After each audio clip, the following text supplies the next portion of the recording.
Hello friend, मेरे YouTube new blog में आपका स्वागत है। उम्मीद करते हैं आप लोग अच्छे होंगे, मस्त होंगे, स्वस्थ होंगे। आइए आप लोग को एक सॉन्ग सुना रहे हैं, भोजपुरी लोकगीत है। अच्छा लगेगा तो कमेंट कीजिएगा, सब्सक्राइब कीजिएगा, मेरे चैनल को लाइक कीजिएगा। कहना है, गावना करा के सैया चली गईला बहरवा, कि आई बना तो चली जाए हमहु नई हरवा, कि तोहर आइल नइखी खाए रोटी भात के, बुझत नइखा हमारा बात के।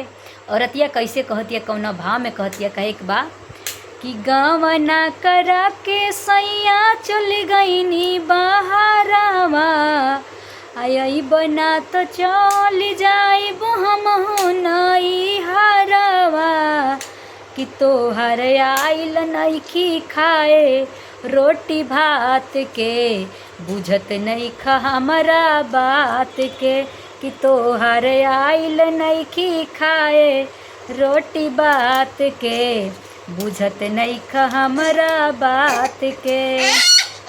रोज गोतिनिया घर में मर्द संगे सूते, जोरेला जवानी सारे में दिया बूते, कि रोज गोतिनिया घर में मर्द संगे सूते, जोरेला जवानी सारे में दिया बूते, कि तोहर आइल नइखी खाए रोटी भात के, बुझत नइखा हमारा बात के, कि तोहर आइल नइखी खाए रोटी भात के, बुझत नइखा हमारा बात के।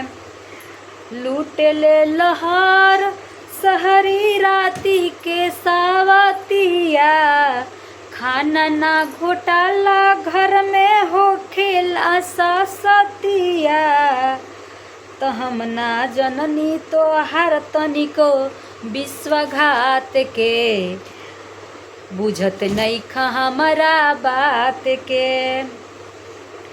रोज